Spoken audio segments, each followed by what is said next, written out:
Hi. So this is what happens in Britain. I find out that you say hello or you say hi and the audience look at you as if they don't recognize that hello is a greeting. And I think it only happens in Britain, and I think it's because of our shy, inward, cold weather, and we've absorbed it. So I'm going to try that again. Hello. Hello. Hi, great. Good for you, good for you to be here.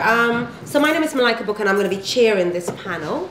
And panel is quite a upmarket word for what we're doing. I think this will be like a conversation. It'll be a conversation between the writers, and it'll be a conversation between us and yourself. So I wanted to begin by just setting a context for this conversation and the subsequent, what I will call, audience and writer engagement that we will have. So it's a conversation between all of us, and I wanted us today to actually take notions of race off the table, because I feel that race is always in the room wherever we are, and for once we can set our agenda. So I think we should we're here under the banner of race, so I think we should take race off the table. And I think taking race off the table will actually engage us more as writers, and we'll be able to engage with other preoccupations that writers have, like craft, that people are dying to answer on panels, or their occupations, or their preoccupations, or their writing taboos, or their obsessions, or questions about what motivates them. So that's what we'll have on the table. Obviously, in a panel like this, race will sneak in and tiptoe in, and if it does, we won't, I wouldn't kind of police you on that, but I think I just want to make that clear, and I hope that's all right. So the format, I'm going to introduce each writer. They'll read for about 5 minutes, because I thought it's great to get an idea of the work, for the work to be in the room, because we're writers on a panel and not academics. And then we'll have a conversation with each other, and the writers have prepared questions to ask each other, and then we'll open up a conversation with you. Is that okay? Good, good, good. And I'm just the facilitator of this dialogue, really. I keep saying us as if I'm one of the writers. I'm really excited, actually, to just be in the room with some of the most exciting writers around, actually. And the other thing I wanted to say is let's bring the word exile on the table, and let's talk about what it can mean in this context. So we know that exile means evicted or deported or expelled or banished or separated or to live outside of or away from the home state. But what does it mean in a literary landscape? And what does it mean when you're thinking about multiple identities within a literary landscape? And those identities can be ethnicity, or those identities can be political, or they can be gender, or anything like that. So in terms of this conversation, I'm thinking of exile much wider than just geographical borders, but I'm wondering if we can think of exile in terms of literary borders and literary boundaries, and how do you write about your community and be a part of it and outside of it, and things like that. So we're looking at barriers and boundaries that are placed within the writing, or that we place upon ourselves. And as you can see, I'm opening up the conversation yet again, for us to be interrogated as craft makers, as writers, as people who look at the society and think about what we write. So that's it. That's the context setting. So we're going to start off with Dean Atta. Dean Atta is a poet and educator with a BA in philosophy and English from the University of Sussex, and an MA writer-teacher from Goldsmiths. He's a member of Keats House Poets Forum and Malika's Poetry Kitchen. He's also an associate artist with Multi Poets and New Writing South. His book, his debut collection, I'm Nobody's Nigger, was published by the Westbourne Press on the 27th of February 2013, and he's currently working on a second collection called The Black Flamingo. His practice on writing is rooted in the notion that poetry can be life-changing, and demonstrated by the fact that he's known for championing contemporary causes in his work by taking on touchy, taboo subjects like homophobia and hip-hop on the BBC radio. And he's been described by the Huffington Post as one of the leading lights in London's poetry scene. You are so lucky. And Benjamin Zephaniah, the Lord himself, said, Dean Atta's poetry is as honest as truth itself. Ladies and gentlemen, Dean Atta will read. So I'm really happy to be part of this festival and part of this panel and to be doing it today, which is like 3-year anniversary of me publishing my first collection to this day. So feel really good. Great way to celebrate my book's birthday. And, I wanted to read something from here. When Malika was talking about boundaries and barriers, one thing I thought was a boundary that I'm within is that I only write and speak in English. And for me, connecting with my family in Cyprus kind of has a difficulty because of that. And so there's a poem in my book called Mother Tongue that I wanted to share because I think a lot of people might be able to relate to it. And it goes like this. Our mother has swallowed her tongue. Though selfish is never a word I would call mum, I feel she has been so by swallowing her tongue. To make it worse, our family holidays are always to her motherland. She forgets to translate, even though she knows we don't understand. My sister and I make do and get by on the meaning we can infer from gestures and inflection. Can never look to mum for direction. Mother has swallowed her tongue. Shows no regrets on reflection, stubborn. She refuses to see that she has wronged us, not to teach, to give us the option, the basic right of freedom of speech, with our grandparents, our aunts, uncles, and our cousins. There are few shortcuts to understanding. Common language is a good paving stone. So when you can't speak the language of love, you realize you may be walking this path alone. Made in England, we're half this and half that. But they could more easily overlook that fact if we could speak with our mother's tongue. Not let our skin speak for us, but join in the family chorus. I can't tell you why. She would willfully deny her daughter and her son. But she has swallowed it, and we are struck dumb. Our mother has swallowed her tongue.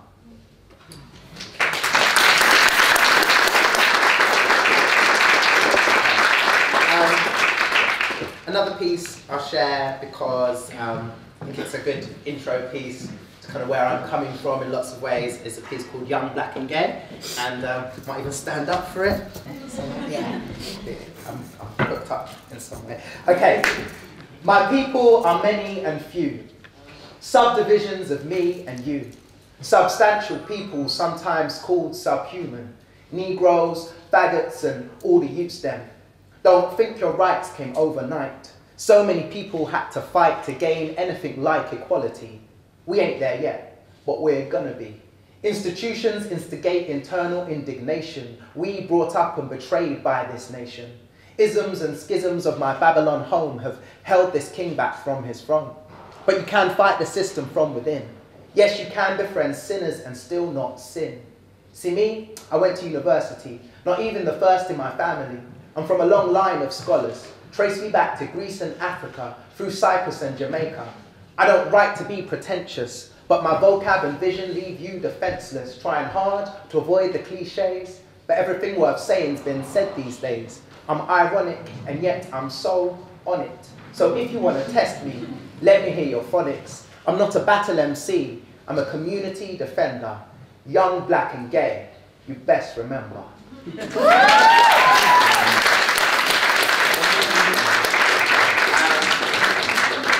And one more, I think, okay, it's hard to keep race off the table really with my work anyway. And I was thinking about what I have that isn't, and no, I just don't.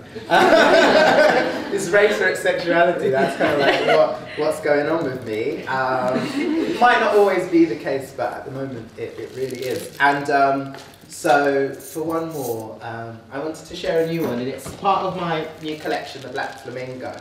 And the Black Flamingo is the character I'm working around, and I was in Cyprus visiting my grandparents in April, and there was an actual black flamingo that landed in Cyprus, and so everyone was talking about it. It was on the news, people talking about it in cafes and bars, and it reminded me of like the first time I went to Cyprus, and I used to have locks, and people used to point at me on the beach and want to touch my hair and call me Bob Marley, and just, yeah, made me really, it was interesting because I was proud of my locks, but they really at the time annoyed me in that context. This is a poem I wrote from the flamingo's perspective, the black flamingo's perspective, and it's called I Want to Be a Pink Flamingo. I want to be a pink flamingo. Pink, definitely pink. I want the hue of my feathers to match the exact hue you would imagine. I want to blend in, never stand out, not in a zoo, one of a few, but in the wild, one of many. Distinguishing marks and features, I want none. Nothing to be commented upon, nothing to me but flamingo-ness. David Attenborough would have nothing to say about me in a nature documentary, apart from, here we see the most typical flamingo. Though I don't want to be the most, just typical. I want to be facsimile, picture a flamingo, see me, unremarkably. I don't want you to tell me apart from any of my counterparts. I don't want to stand apart, nothing different about my parts. My beak, just a beak. My head, just a head. My neck, body, wings, simply fit for purpose. Standing on one leg, just like the rest.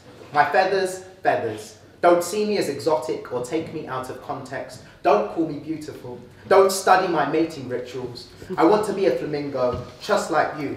Not photographed or held captive in a zoo. Thank you.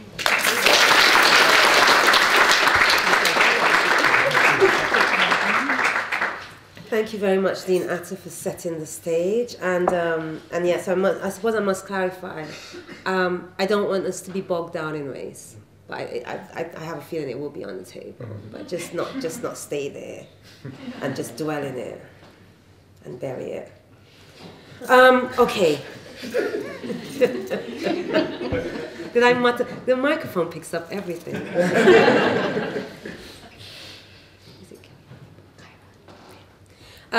The next writer I'm going to introduce is Khairani, Barokka. Yeah. And is an Indonesia writer, poet, Asian artist, and disability and art self-advocate in London. Among her honours, she was the NYU Tisch Documental Fellow for her Masters, Emerging Writers Festivals at AUS, inaugural International Writing Residence, and Indonesia's first writing residence at Vermont Studio Center.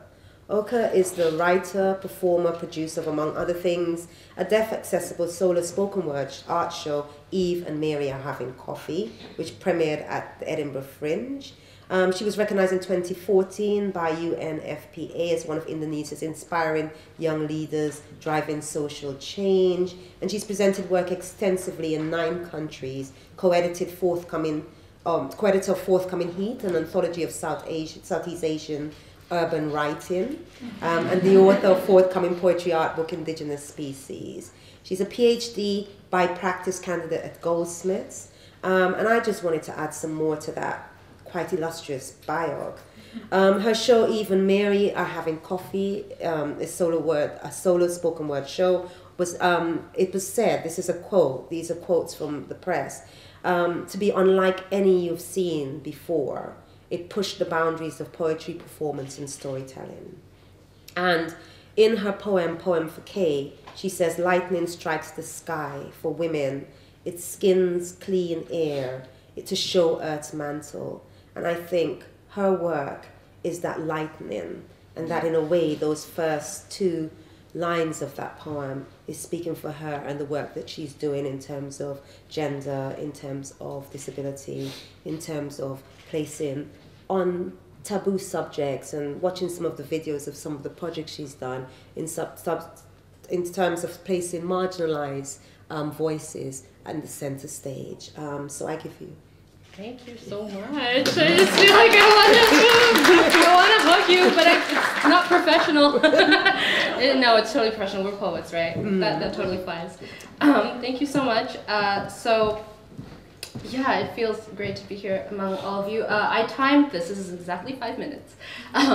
These are poems that I want you to feel like you're alone in a room and comfortable when you hear them. And they all have kind of a running theme, and I'm interested to see if you get the same kind of feeling that I do when I wrote them. Maybe not. So these are all poems that have been published this year in journals, and I've never performed them before, so I wanted to try these out. First one is called Steal, Yourself. Steal Yourself. Great sharp, screech headlong, F-train comes engorging fist first into the belly of the stop like blood from warm places, dripped on the platform and dried. Stoop, girl. That's red you remember and recognize from Friday. You packed a jam sandwich but won't get to eat it now. Just a few meters down and it's holding breath solid. Suspended vision in a tunnel of piss. No rain, no sunlight, always 3 a.m. Mother's earrings you leave behind on the dresser in revised historical fantasy. Clickety-coo under small feet, not so far from your own persistent ankles. So that was Steal Yourself. This next one is called Pineapple, and just to preface it, so Indonesians, particularly Javanese, I'm Javanese and West Sumatran, have this myth that if you drink pineapple juice or if you eat pineapples, it'll give you vaginal discharge. So I have like issues with like yeast infection stuff, so I kind of avoid pineapples, and I don't know if this is scientifically correct or not, but this is just a thing. So I have a, I was at a residency and a lady had a huge pineapple painting and I immediately thought, vaginal discharge, don't eat it. So I wrote this poem called Pineapple based on my pineapple trauma. Anyway, all right.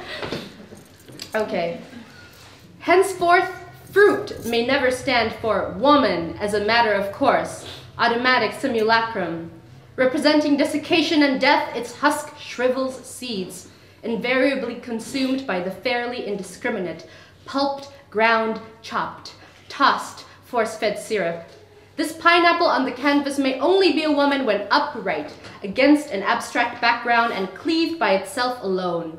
Mane of forest, feral, fecund.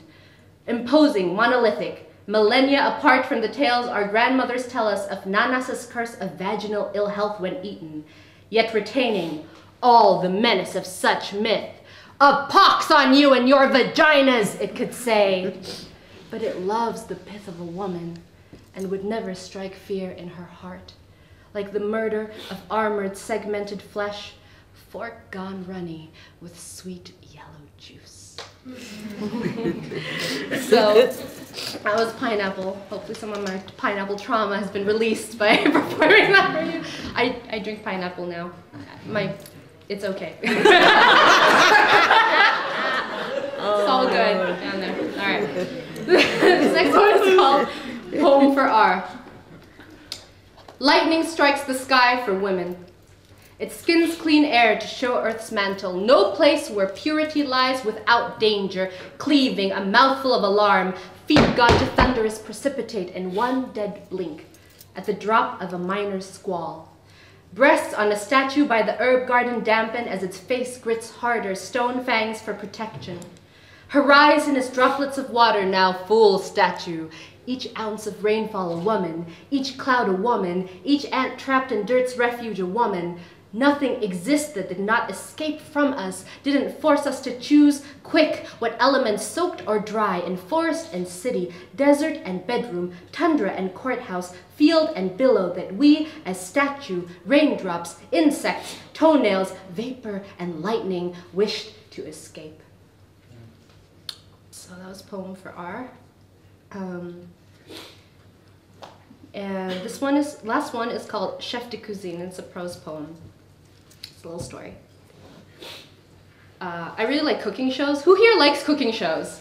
I'm like obsessed with them. Netflix's Chef's Table. I cried at the Nikki Nakayama episode. I watched that and I was crying. So this is about a female chef.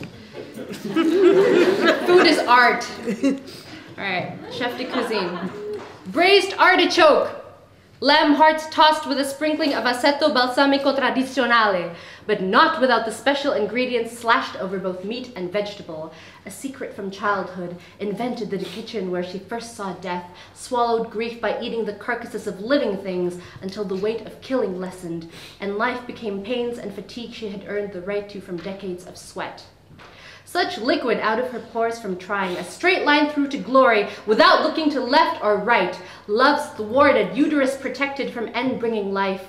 All time sucked into a licked clean plate, a greasy pot. Presentation that reminded one enthusiastic diner of a Goya.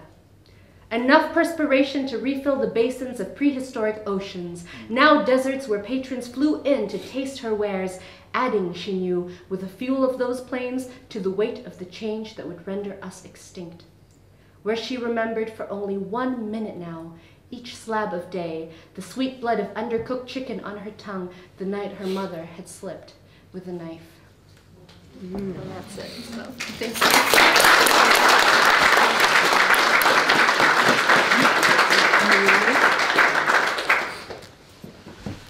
Thank you very much. Next up we have Selina Nwulu. She's a writer, poet, researcher.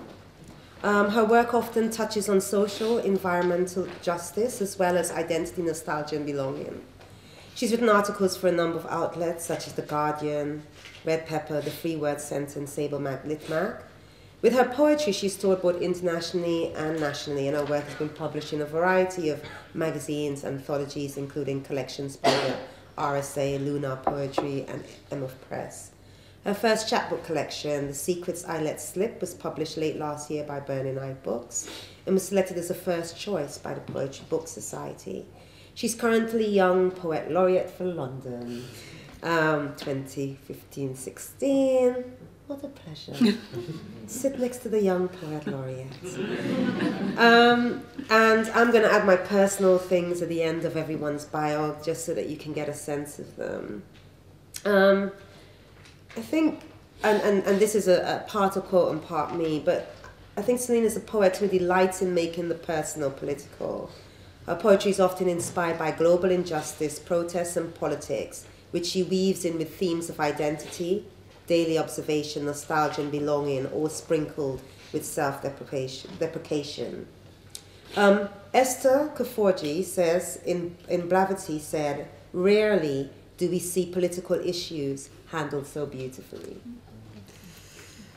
Thank you.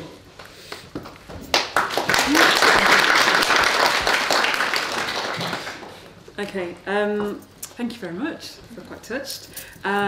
So I'm going to do a few poems. The first one is called Homecoming, and I suppose it's a reply to the phrase, "Go back to where you come from." "We're going home," she says, and I think at last. I'm tired of this town. Its stairs never got used to me, and this place feels like a cold scowl. A plane hauls me from the monochrome and drops me into a whirlpool of Nigerian colour. I am hit by its everything. Airport lines of waiting, haggles, rhythms and smells. The heat wraps its legs around me, pees in the small of my back.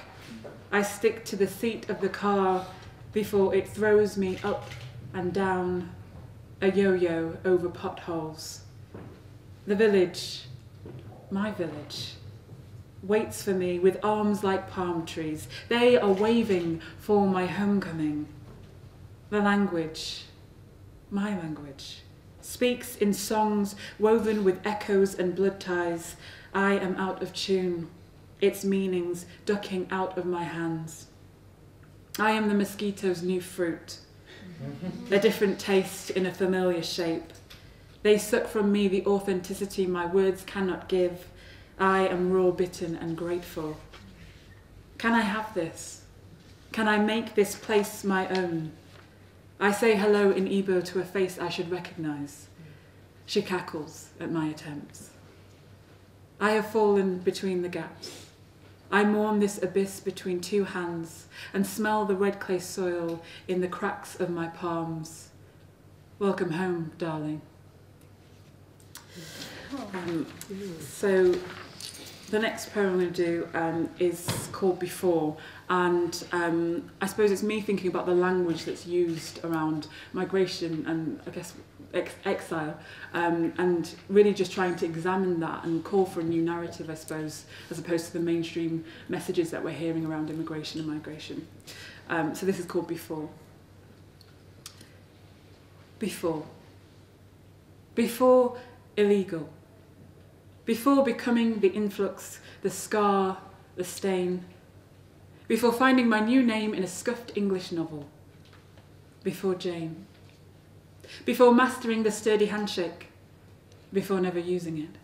Before swallowing the lilts of my own tongue. Before forcing my mouth to enunciate. Before being misunderstood. Before dreaming of my mother's songs. before learning the spirals of British decorum, before cup of tea? Anyone?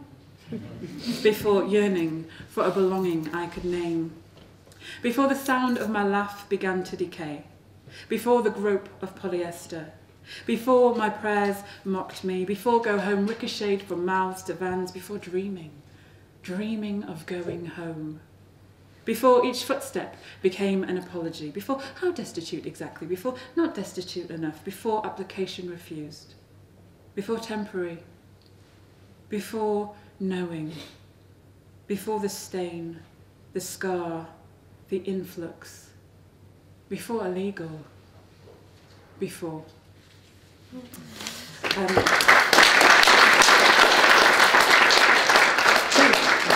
So this is the last one, and this is called The Mango Tree. Mother, you are cutting that mango with a chainsaw. Its teeth have left it with a coat of angry track marks, and yet it still remains a closed fist.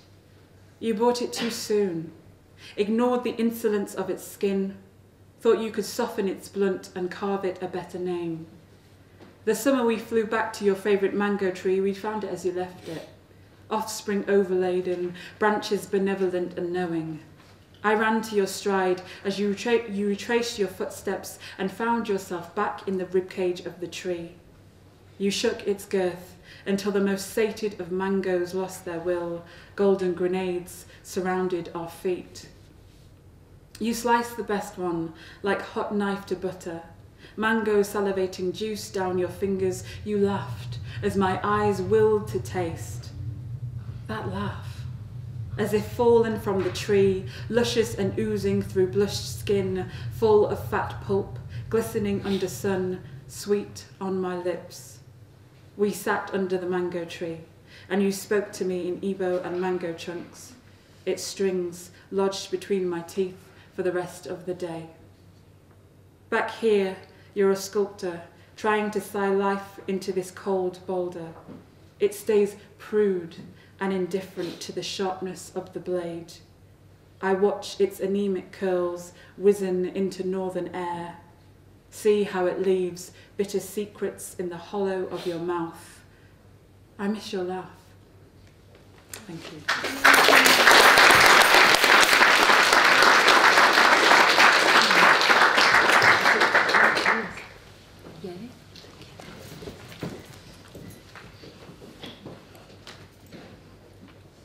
Thank you very much. Jane Yeh was born in America and has lived in the UK since 2001. Her first collection of poems, Marabou, was shortlisted for the Whitbread Forward and Aldeborough Poetry Prizes. Her latest collection, The Ninjas, which I'm intrigued about, was published in 2012. She was named the Next Generation Poet by the Poetry Book Society in 2014 and is currently a lecturer in creative writing at the Open University, and she'll be a judge for this year's Troubadour International Poetry Competition.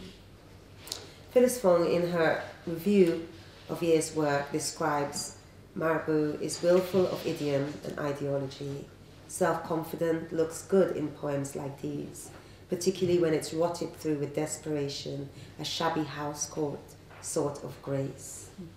And Marabou, Yeh's first full-length collection, is jester-like, modest in office, but extreme in detonation.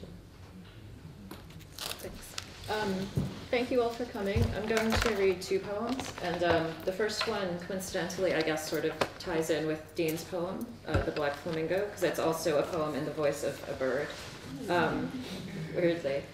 In this case, I guess, even though I'm not interested in Harry Potter, it's about the snowy white owl that delivers mail in the movies, apparently. Because I was reading an article one day in the newspaper where before they filmed the very first Harry Potter movie, everyone was speculating who would be cast because it was going to be this huge blockbuster. And in this article, it read, and so this is the title of the poem, "The only confirmed cast member is Ook the Owl, who has been tapped to play the snowy white owl who delivers mail for Harry. Claw up, claw down, cut. My fine eyes are cut. I was fluffed and plucked like a beauty pageant winner, between takes, like a news presenter. Could I be a news presenter? Rider, 5 rashers bacon, 8-ounce tin mixed nuts, 2 pounds rabbit fillets, assorted droops. Between takes, I did leg lifts in my trailer. If asked what is your most treasured possession, I would say, the woolly toy Tracy, my personal trainer, gave me when young. I learned to spy it from afar, then swoop down and seize, but only on cue. Mr. Sheep goes everywhere with me now. If I could wake up having gained one ability, it would be the capacity for more facial expression. It is so tedious to have one's beak set in a permanent frown. My greatest talent is impersonation, to simulate a person's idea of an owl. Sadly, I owe my success to typecasting. My greatest fear is to be found wanting. At the premiere party, the women were not very clothed. It is of advantage to be clad always in feathers. I allowed fake friends to pet me. My picture was taken several times with the boy. I enjoy parties because otherwise I see only Tracy. Afterwards, you wonder what the glitter was for.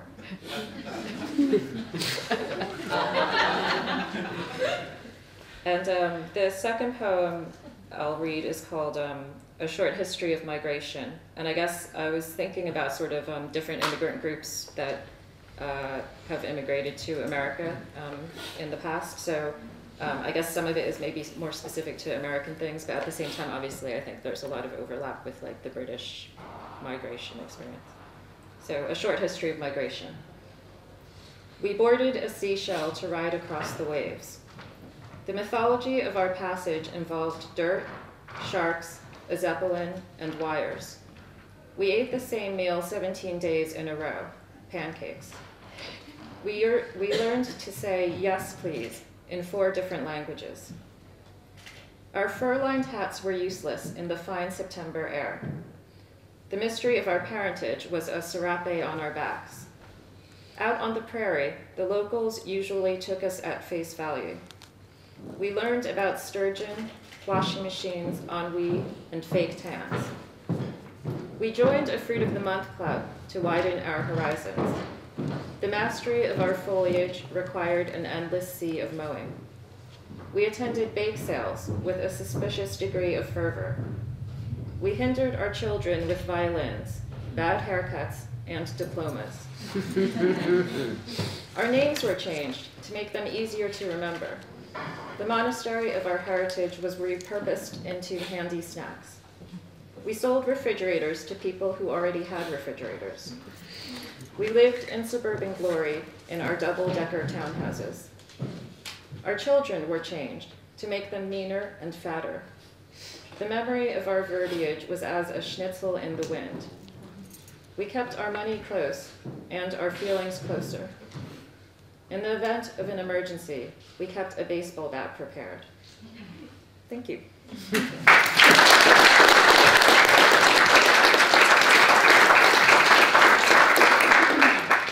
Isn't it wonderful to hear just the variety of influences and how varied the work is?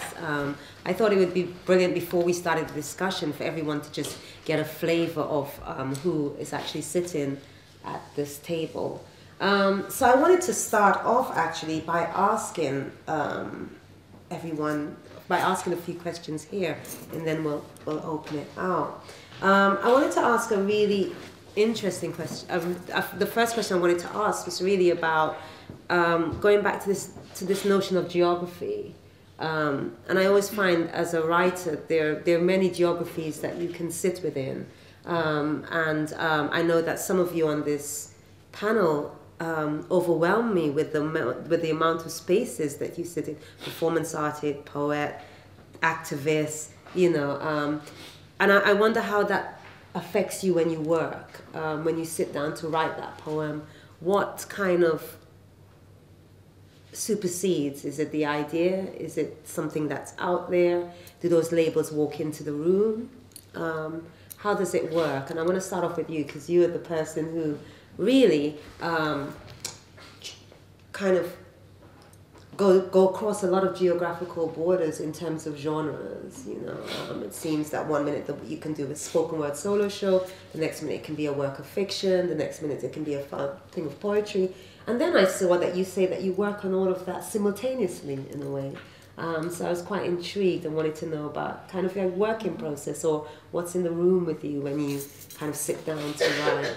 I really like that you repeatedly say the word room, because I feel like when I write I always need to put myself psychologically in a safe space, you know, because there's so much aggression and racism and ableism in the world, and sexism and you know, weird tensions and your own personal shit, and you just, when you write, I feel like I need to be mentally in a safe room where I can let the emotions form whatever they want to form, so that they don't overwhelm me.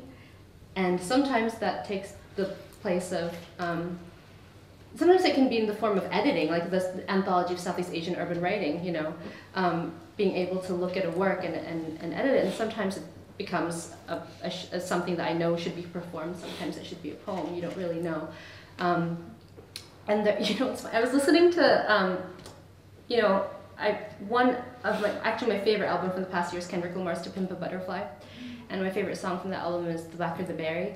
And there's this line where he goes, "You may think I'm schizophrenia or something, but homie, you made me."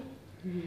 And that's kind of my favorite line of the entire album, because going into different genres and across different boundaries, and also having grown up, you know, I grew up mostly in the States, a little bit in Australia, and also in Indonesia under authoritarian rule, under the Suharto era, and then after it, I do feel like it's sort of, it's a form of schizophrenia in a good way, you know, and you don't realize it's a good way until you realize that everybody is forced to have other people's projections on them every time they walk in a room, right? And we all have to negotiate what that is and how to feel safe in ourselves.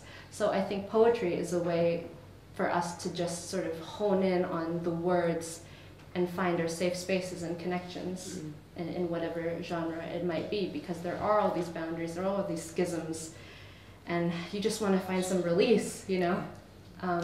And the schizophrenia that the homie made is actually an awesome thing, because look what it made. In a way.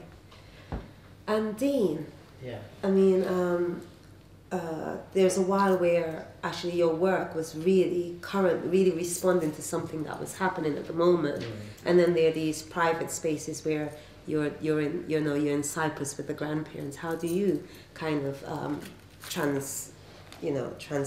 translate those borders, those different boundaries? Well, I think I write for myself first. I think because that's how I came to poetry, was a very personal thing, keeping a diary almost with my poetry and rehearsing my ideas before I could talk them out to people. So things to do with my identity, whether it was race, sexuality, feelings I was having, all sorts of things. They went into poems before I could share them, and so there's definitely that element of writing for myself. And then when it's an issue or something I feel like I want to talk to that's going on in the world, then I do kind of start thinking about how, not necessarily to change how I write it, but how I'm going to get it to people. You know, how important is it that it comes out right now, or online, or whatever, or what can wait to be in a collection, or what can wait to be submitted to different places. So there's some poems that just have an urgency because they're speaking to a current, you know, issue or something that's going on that I want to kind of engage in that dialogue with. And there's other poems that's just like, this is just amusing, this is just not amusing, but amusing, that I'm having kind of for myself. And they can take longer to shape and just to spend time with, and don't have to be kind of fired out there rapidly. And yeah, some pieces, I guess you're referring to maybe, like, I've got a piece on Nobody's Nigger, and that was taken by others and used, you know, so that occupied spaces I wasn't physically going to. People were using it in schools and universities and showing it to friends and family and spreading it online, and that was beyond me. But sometimes you put it out there and it does its own work, and then you get on with doing the rest of the work you've got to do. So I look at it like that, like, what am I doing for myself, what am I doing for the communities that I'm part of, and what's urgent and what can I take time with. That's how I look at it. And for you, I suppose everything changed in terms of writing, in terms of public profile, in terms of, I suppose, how you were as the writer outside of the private eye. I suppose what has changed for you since you've become Poet Laureate in terms of negotiating space with the writing? I'm intrigued by that. I'm asking questions that I'm intrigued by. I hope that it's that you're intrigued by it too. I feel like it's everything and nothing really.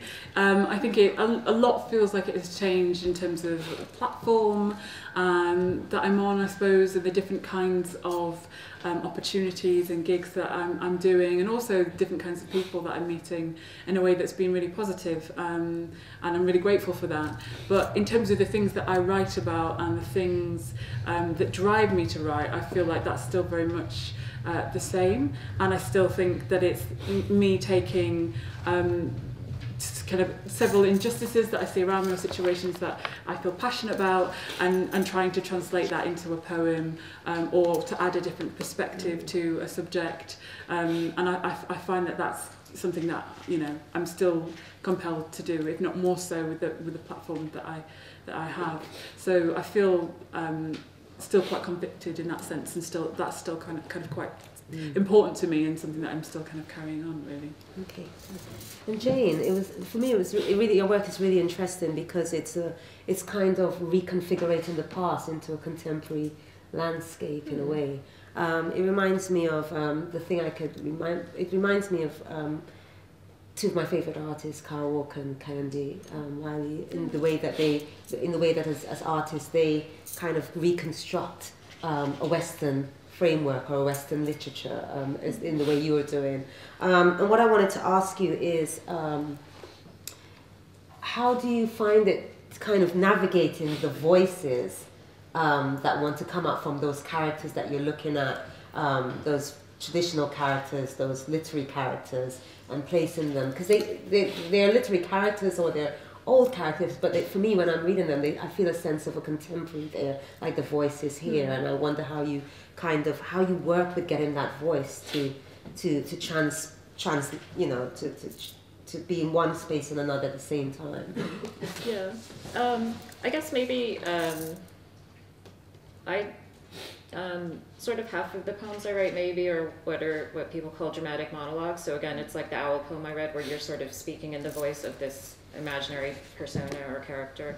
So like I guess I've done a lot of them that are based around sort of like old master paintings, or, you know, pre-20th century paintings, like Olympia by Manet, or various portraits by Van Dyck from the 17th century. So, I mean, I guess one of the questions that people wonder about is sort of writing in the voice of these characters that are from a long time ago and from this tradition that is not really part of my, well, in a way it is part of my background because I've studied about it, but, you know, in a sense it's not.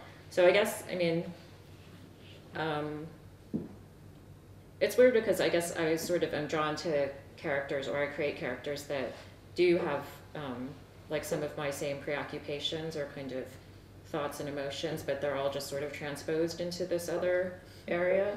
And also, I guess, I'm sort of picking them instinctively in some way without thinking ahead of time, like, oh, this character might be interesting to talk about because she's a woman who has experienced, you know, constrictions of society in the past or something. Like, I'm not really consciously thinking about it, but I think, I mean, in a way, it's sort of underlying some of the things that I write.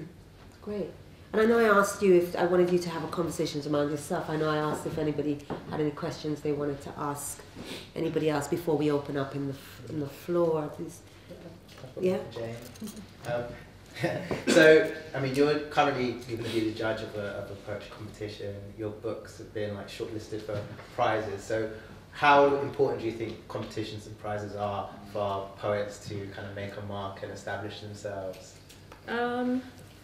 I guess it's kind of hard because so much of it is just sort of luck in a sense. Do you know what I mean? Like for these kind of annual poetry competitions and prizes, like there's a different panel or group of judges every year anyway, so it's almost sort of luck of the draw a bit, like, you know, who's picking that year's, like if they like your work or not. And, you know, obviously, like, you all know, like some work speaks to you, some doesn't, some you could admire in one way or another, some you just feel not that interested in, even if it could be quite good as well. So it's sort of, that whole world of sort of like prizes and competitions is kind of a slightly weird one. I mean, and it's sort of similar to getting published as well. Like, you know, getting published, like you send out to all of these literary magazines and you get this poem rejected by like 10 of them, and then one will take it, and why? You know, it's not because the poem is any better or worse all of a sudden. So it's sort of an odd thing, I guess.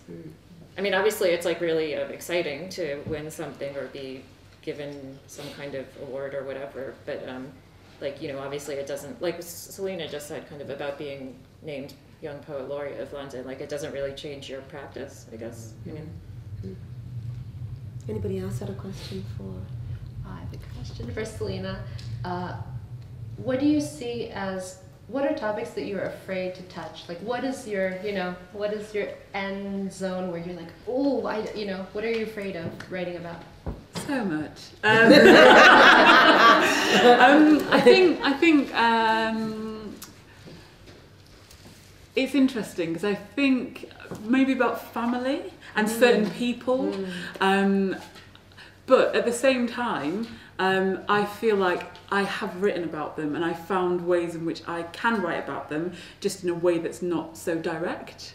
So in like using different techniques and roundabout ways of writing about situations or symbols, I think is a way in which I've just begun to maybe touch on things that feel difficult, so maybe an aspect of growing up, or, you know, certain people in my family, or just a difficult situation. And I actually do think that that makes for a better poem, I think, or at least that's what I'm telling myself. But I think that, yeah, they're the main things that I feel a bit difficult, I suppose.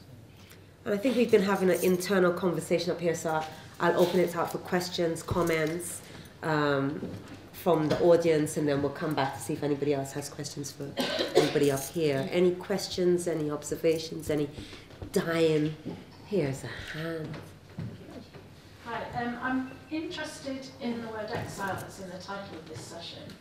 And to me, I've always thought of exile as being something that's enforced, either directly being kicked out somewhere or indirectly you get out first.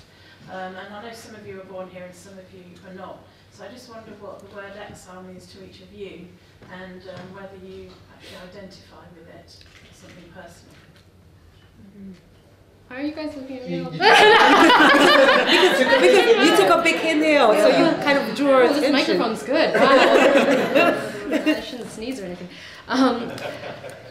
Yeah, I feel as though I've kind of not fit in anywhere my whole life, and I actually feel that I've only felt really like, oh, I'm where I should be finally. Only kind of in the last 6 months, because being an artist and a writer working in English in Southeast Asia is interesting, and I'm always trying to find my people. You know, I'm always trying to find like who's home. You know, who are my people, right? Who's my crew? And there's always the chance that you will still feel exiled everywhere, and I think that's common to all of us, right? Some of us may have more varied geographical histories than others, but in any sense, you know, we just going to different schools, moving to a new city, getting a new job, you know, we're all trying to find out whether we fit in or whether we're exiled or outsiders. So in a way, I think poetry is a really interesting and good way to explore that. Like, what are the boundaries? What is exile? What is not? How are we exiled? I mean, at first, I wasn't sure how I felt about this title. But I was just excited to be on the panel with everyone.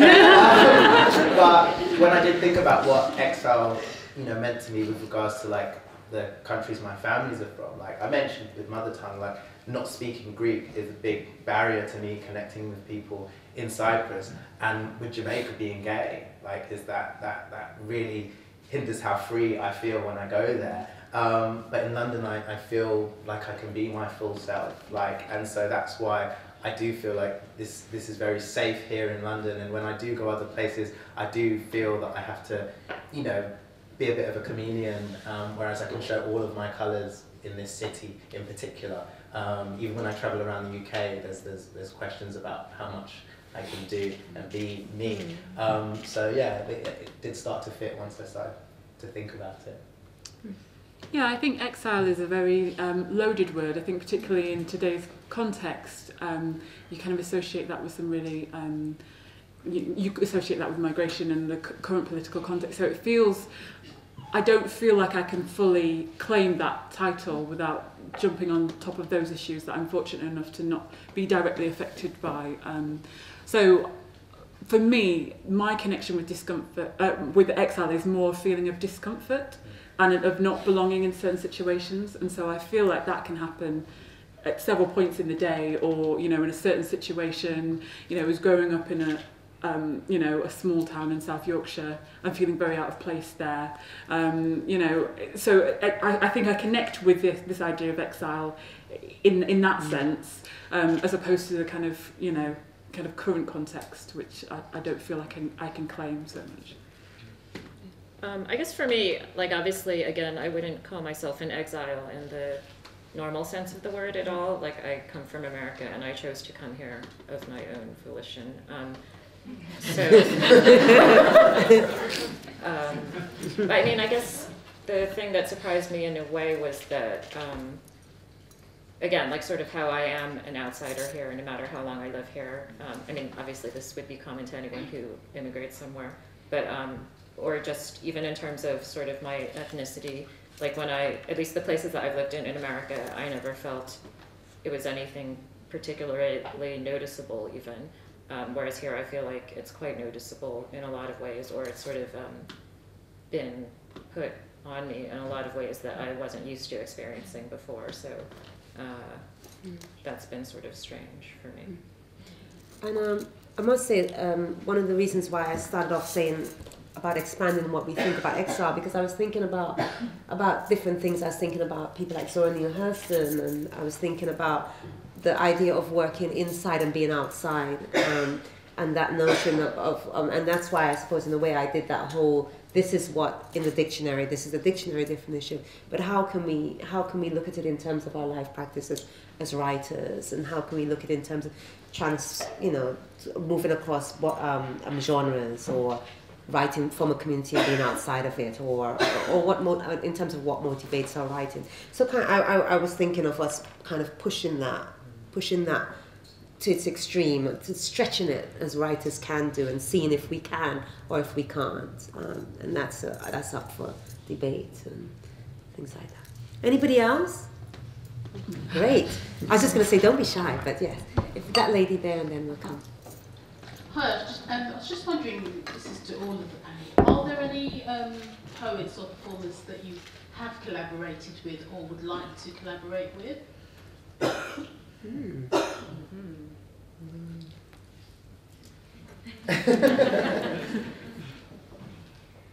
I mean, I regularly collaborate with a poet called Diana Roger, but that's actually in a kind of poetry producing sense, so putting on events together.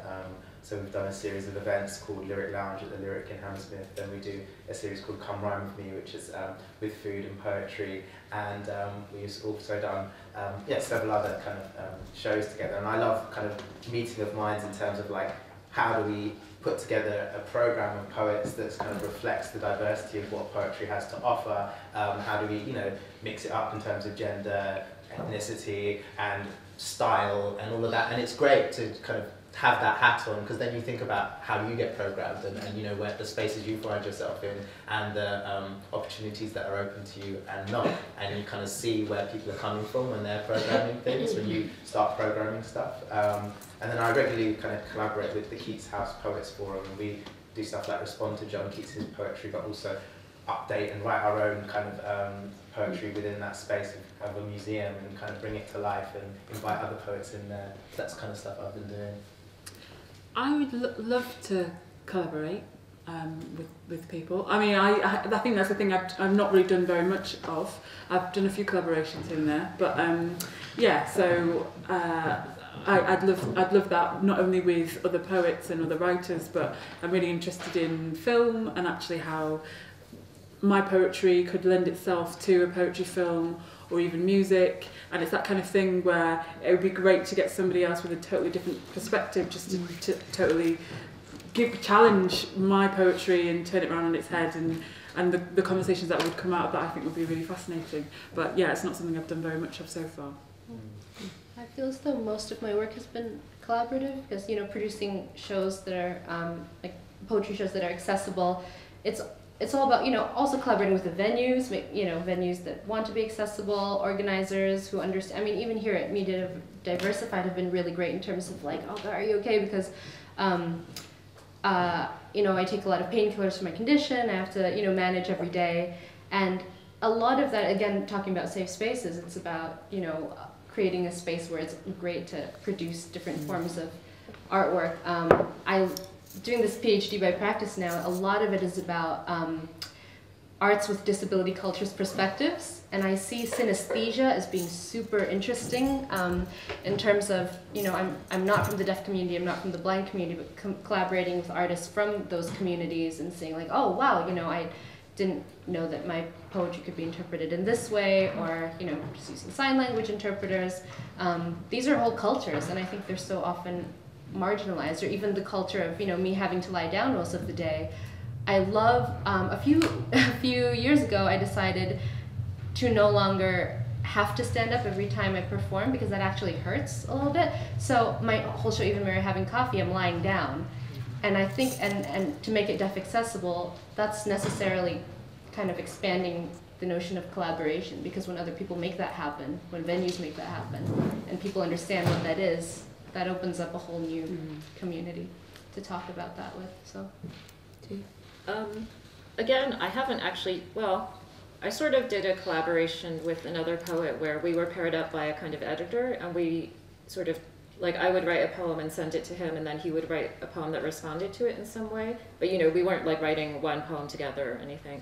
But I was wondering, when you asked about collaboration, actually, because Dean, I saw on your website you have this, like, I think on the very first page, like, there's this really cool video where someone, like, I guess an illustrator has done art, and then there's music as well, and I was wondering how that collaboration goes. So, I mean, I work with musicians to put my poetry to music, and I work with artists, so sometimes they make videos, sometimes they have done live illustration shows where each poem is being illustrated live and projected whilst I'm performing. I didn't put that all in because it was asked about poetry and other poets' collaborations, but I love kind of collaborating with other art forms, because just think, you know, there's certain people that are interested in poetry, and so there's other people that might be more interested if there's some art there or some music there, and for me it just enriches my, you know, experience, and I think it can be great for the artist that I do like the visual stuff with. He mostly collaborates, that's his practice. He makes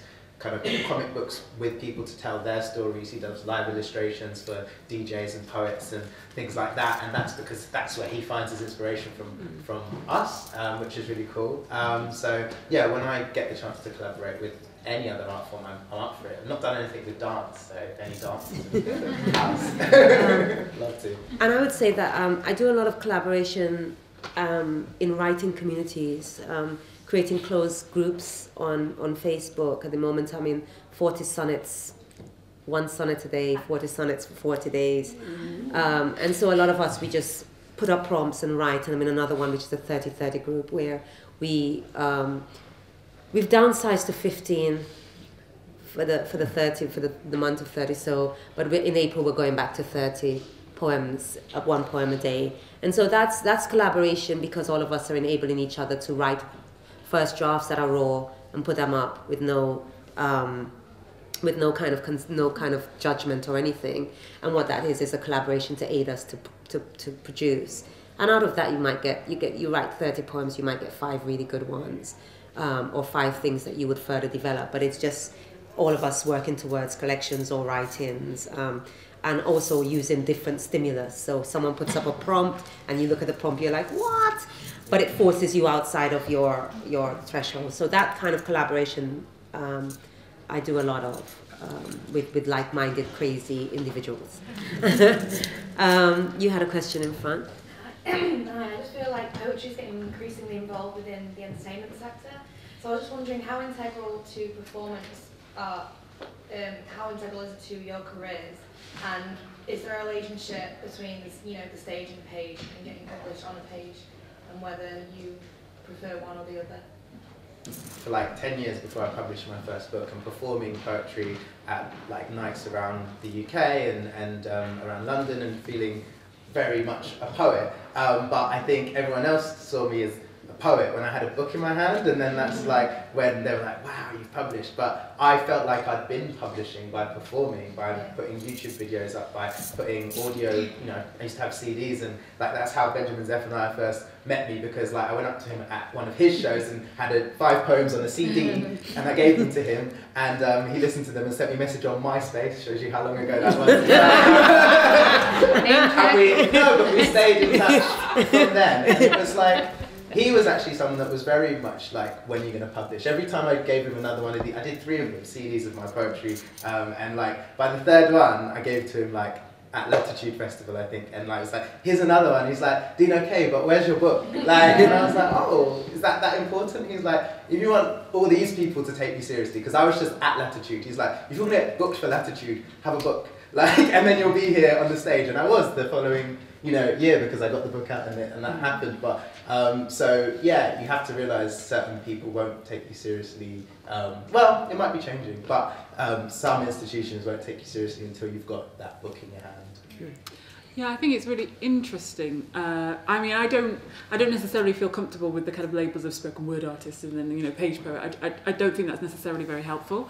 But that said, I do think it's very interesting to see the trajectory of artists who do kind of associate themselves more with spoken word, because I do feel like there is quite often a kind of a limit to how far you can go, because if you're performing at kind of open mics and you get feature slots and all the rest of it, that's great, but then what next? And so it's quite interesting to see people doing collaborations, doing spoken word theatre and developing in that sense, and I think that's a really interesting thing that I'm quite interested in, and watching other artists do that as well. I think for me, personally, I never wanted to perform. I was always quite shy, and I was like, there's no way I'm getting on a stage. So I was always more interested in writing, but actually then did start doing open mics, and that's how I started kind of progressing within poetry. But in my mind, I've always wanted to write books and publish books, and that's before you get onto, you know, how you are viewed and always valued as a writer when, you know, once you publish. So. I like what you said, Jane, about how you felt like you were always a poet, right? You know, started writing when I was little, and like you, Selina, it was like, oh, I can't perform, and then I started performing in New York, and I feel like at some point a friend from Indonesia said, oh, but you know, you have to publish a book because that's going to be your legacy. And I was like, that totally devalues the experiential part of, you know, connecting in a room with people and performing, which is just as valuable, I think, because, you know, we all have memories of like, oh, I totally saw that person perform, and I feel as though there shouldn't be that much more prestige associated to the page, but I agree that those distinctions aren't necessarily helpful, and I have my first solo book coming out this year, and I kind of feel like, oh, but I thought that was always the goal, but then I realized that performing gives you more courage to do whatever it is, whether it's page or stage. It's just gives you more legitimacy and credence for your own self to do whatever you want to. And I mean, I think there's been a long history of writers who have moved across barriers. Who, you know, you've got Barokka, you've got I don't know, you've got Patti Smith, you've got writers who are, if we want to name big name writers, you've got Lyndon Kwesi Johnson, writers who are performative, who work on the page, and who go out with big bands and tours, and who have had an awesome experience. So I think poets nowadays like Kate Tempest or they're actually following in the footsteps. There's a tradition of that work that's been happening, and so I think we just have to bear that in mind. And I think that writers can take it depends on where writers come from. Some people come to spoken word from theatre, some people come from rap, some people come from a singing background or a dancing background and want to kind of develop the work. Some people come to poetry from just writing. So I think it depends on your foundation and where you're coming from. And at some point in your career, you meet a kind of crossroad where something pushes you to make another step. And so there's not, I don't feel like there's an either or discussion, but there's a kind of when you get to that space where that step happens, and if that step is you've got 2 books published and you need to get on stage to actually read to the audience because there's an audience who wants to hear you, or whether it's that you've done 5-10 years of performances and the audience are like, I want something to take away with me. You don't, when I leave, I want to show my friend this poem that you did and I don't have it. So there are different demands that the writer gets, I think. We have a question at the back there, and then this lady here, and then... I too wondered about what exile would mean in the title, and I also wondered if it might be something about getting published, because you were all published, and in the conversation we had earlier, there was quite a big discussion about how those writers were received by the marketers and how their work was sort of niched and didn't get published, etc. So I just wondered if it is the same for poets. When you go and try and sell your work in, is it the same? Is it more difficult as writers of colour or poets of colour to get your work published or not? Because I thought I'd ask the question because I'm not hearing it from the conversation. I just wondered. I think, and I came with a whole heap of questions, but I wanted us to have a conversation. But I think there's a conversation to be had in terms of publishing, and there's a conversation that could be had in terms of access to publications, of access to festivals, of access to. Meaning in terms of the sense of the use of exile. Yes, and I'm saying there's exile in terms of in this. There's a wider platform for artists like ourselves in terms of access. So even sometimes when you get published, there's not the access. So someone gets a book published and they are doing all the literary festivals around, you might not be. Or so there's sometimes in access to reviews. There's a kind of line. So the publication is one thing, but if you're published and it drops like a stream, it drops in the ocean with a plop. Do you know what I mean? That's a problem. If the books are not being reviewed, if you're not being booked at festivals, to get that work around. So I think there's all of that can be put into the whole discussion in terms of exile. But we can bring that up here now, how people feel about access to publishing or does publishing help? Or I just wanted to add a little bit about that in terms of festivals and programming, which is I think the devaluing of oral literatures, which is also part of the legacies of colonialism and the privileging of the written word over our many varied traditions of oral literatures, is it shows in how it's page over stage usually, even though page is wonderful, and I feel that. Anybody else want to respond to that in any way? Some of you on here are editors or have edited things, or yeah. I'm still thinking. Everyone's thinking. But I do think, I mean, that's one of the things I had down in terms of exile. I thought of exile in terms of writing, exile in terms of our space with our communities or our countries, and exile in terms of the space in terms of the literary geography. And I just saw things in different geographies. But I do think that we talk about access to publishing, but it needs to be access per se. It needs to be not only access to publishing. When you're like me and you go to a lot of literature things, I love this. Don't put race on the table, Malika. Says at the beginning. But when you go to a lot of literature things and actually there's a diversity in terms of the stuff that you're reading, and you're accessing that because you know and you're getting that from various spaces like Amazon or bookshops and places like that. And then you go to literary things and most of them are completely, there's no access for the writers for the difference. Then you're seeing that on the margin, on the landscape. And not only on a British landscape, on an international landscape, you know. So you look at the Jaipur Literature Festival, or you look at the so you look at the literature festivals and you see what's happening, and you see who are the names who are going around. So I think we can't have a conversation about publishing without having a conversation about reviews, about who gets books for literature, about publicity of books, about who goes on the radio stations to promote their books, about who gets to go on Woman's Hour, or who goes on BBC Radio 4 to talk about that book, or where that book is going to be positioned in the Guardian or in the Independent. So I think if we're going to talk about Exile, then it's a bigger conversation, because it has to take on board all of those mechanisms of the market that we are excluded from. Does that? And also, it's really interesting because I think we know this, so we carry on doing the work.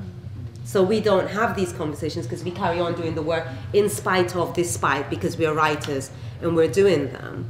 But actually, when you open the newspaper to read the reviews of the latest book, or when you open the poetry magazines to read the reviews, then you're confronted with absence. And I think, personally, I've been quite fortunate with my with getting published, and I'm quite happy with the experiences that I've had so far, at least for getting my pamphlet published.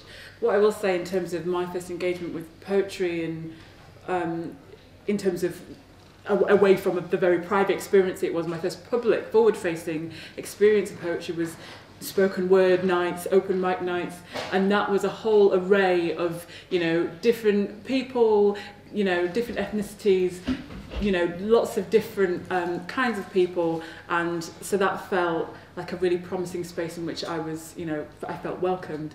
And then in terms of then making that leap to being published, I feel like, although my personal experience was positive, in terms of the kinds of books that I see, the kinds of people that are being published, it feels like a very, very white space.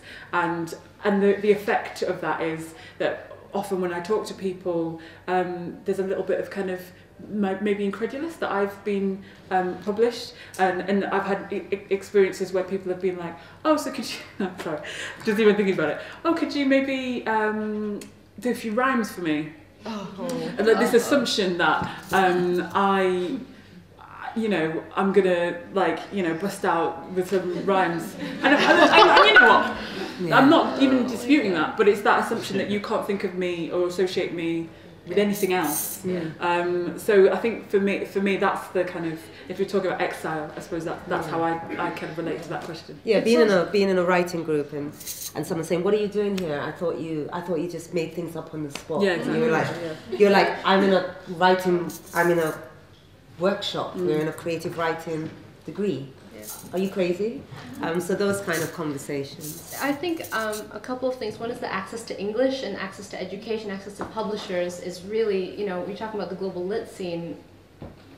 I think it's sad that other languages aren't being translated enough. I think it's sad that, you know, people don't have access to publishers who would translate them, or people who speak English but, you know, don't have access to. And also I think the internet is. I got my book contract over DM, Twitter, freaking DM.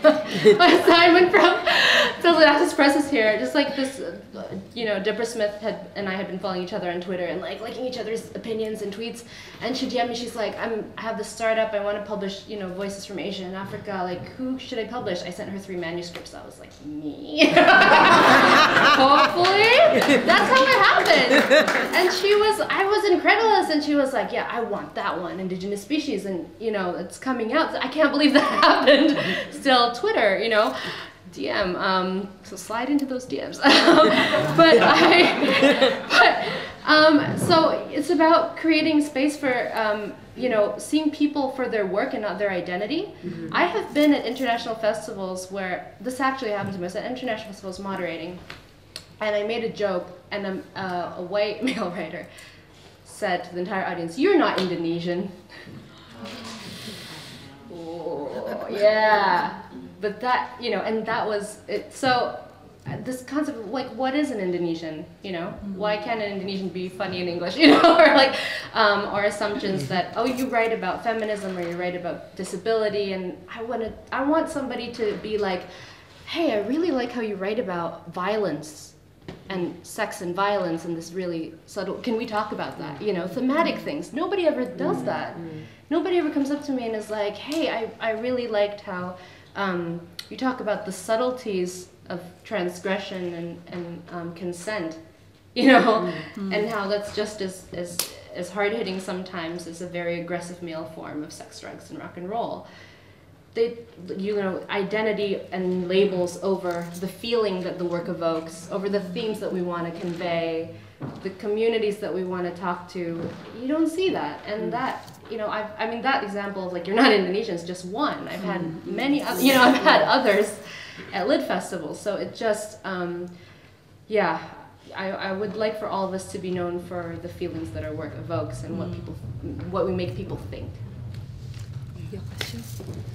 Hi, I think my question is initially for Jane, but maybe for the whole panel as well, and it all ties in with this being in exile, being in multiple identities, and certainly what Barokka was talking about. I've been in discussions just yesterday, actually, Jane, with an Asian American, a Chinese, who's also a writer, but a historian. And we were talking, and she's here in London, and we were talking about the differences of being Asian American and British Chinese. And all the sort of nuances and, you know, how the differences that you have to be aware of for the sort of audience that you're writing. And I was touching on my own experience as a Malaysian of, and why I'm very reticent about writing my own poetry is, well, let me give you an example of a question. Just like Oka, I mean, you know, somebody said to me, you're not really Chinese, you're not really Malaysian. Why?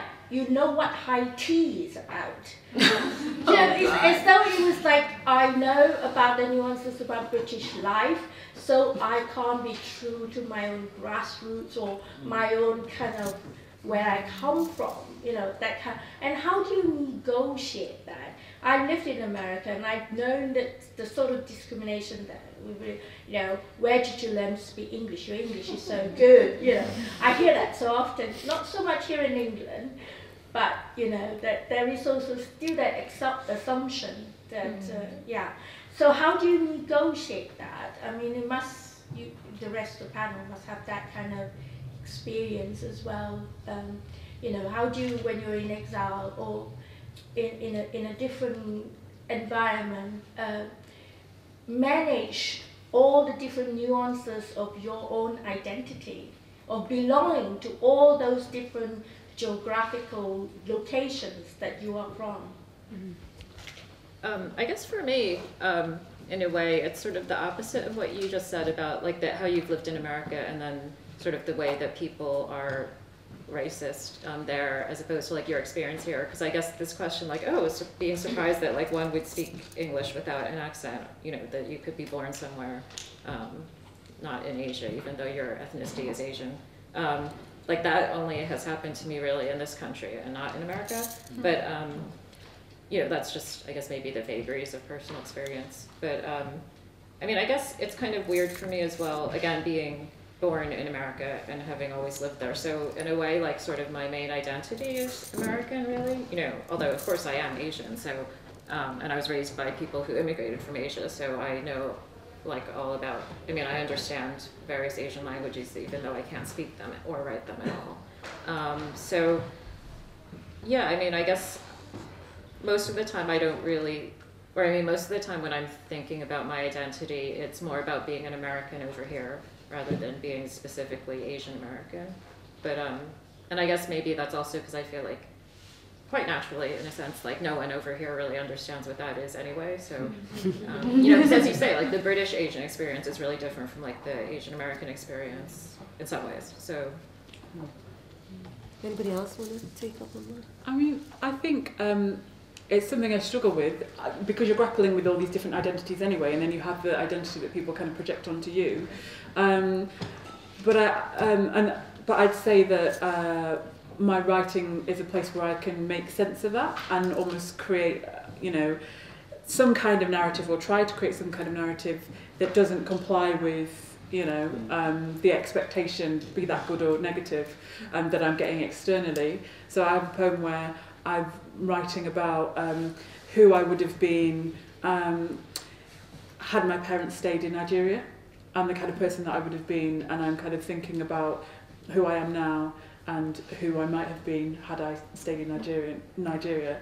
And, it doesn't really change anything really, does it? But it gives some kind of comfort to think about that and to kind of create that life and have the ability to be able to create that life in some kind of alternate universe almost of who I might have been. And in that way you can kind of fashion a new identity without other people's projections, and I think that's kind of something that gives some kind of comfort. Anybody else wanted to address this? I mean, I just take it one poem at a time, really. So if in one poem I'm looking at writing about race or sexuality or being a vegan or anything that is important to me at the time, I just do that, and it's just down to other people if they're willing to meet me where I'm at that day, where that poem is. And if they can't, if they want to read something else into what I've written, I mean, it might be there, but they're reading between the lines, and it's kind of up to them what they bring to each poem, and I can just put, my most honest forms of expression into my work, and then if they want to take it, how they want to take it, it's kind of up to them. That's how I see it. Sorry. No, I was just going to say one little thing is that unfortunately one question that has been asked to me over the years is, did you write that yourself? Oh. Who else has been asked that, by the way? Yeah. Is it? Yeah. Have you been asked that? Or do you perform your own you perform your own stuff? Yeah. You're not reading out somebody else's. Yeah. Like who wrote that? Like Who wrote that? I did a collaborative spoken word art show. I was very collaborative with other Southeast Asian female poets, Elaine Foster, Ilyas Manto, and Abi Latif.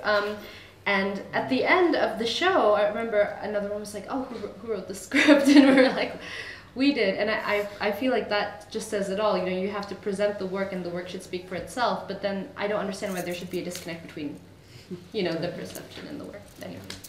Question. Hi, my name is Lena. I'm from Skin Deep Magazine. I had a question. Sort of when you think about writers writing about exile, if we accept that as the state of this panel, there's always an assumption of hyper-articulation, that exile is an urgent state and writers are always hyper-articulate. So I think my question is, what is the place of silence or white space in your work, in articulating your experiences? White space? White space. White space, if it's on the page, right? White space and silence in your work.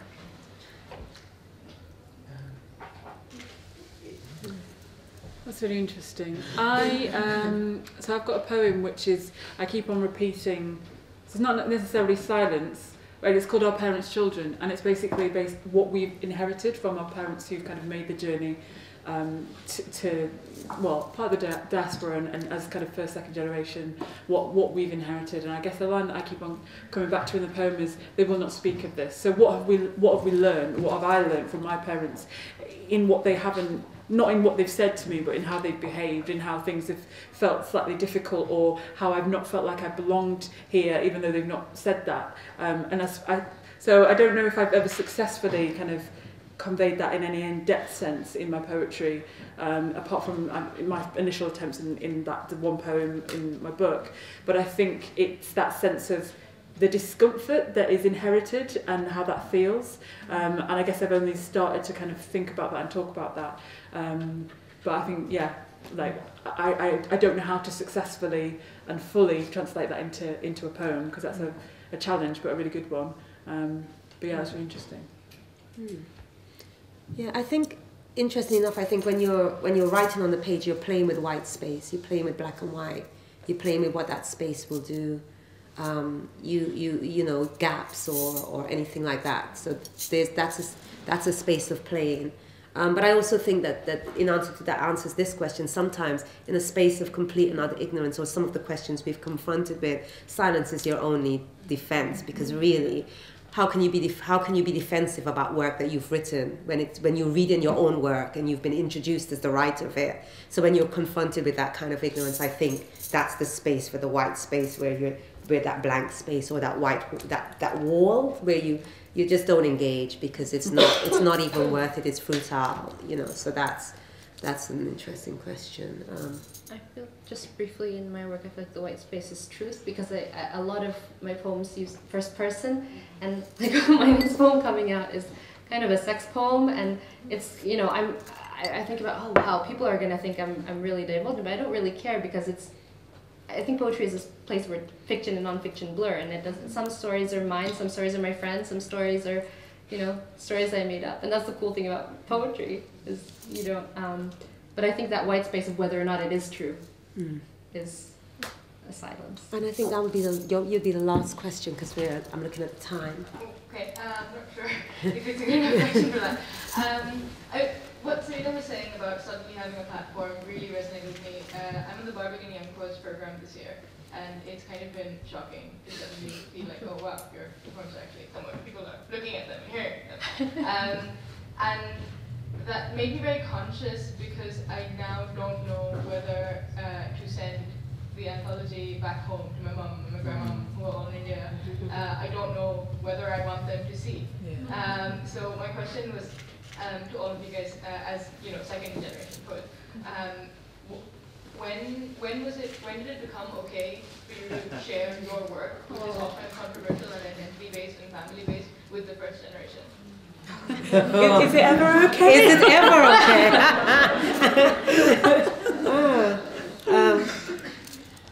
I mean, my parents have seen my work. Your mum is at everything. My mum really is. I know your mum. Yeah. So I think, yeah, before like I put stuff out, I think I do kind of run some stuff by my mum. But like, if we're talking about like grandparents, like I wouldn't, like, I know my Jamaican grandma has seen my book, but only because my uncle gave it to her. We've never had a conversation about it. She just says, well done. But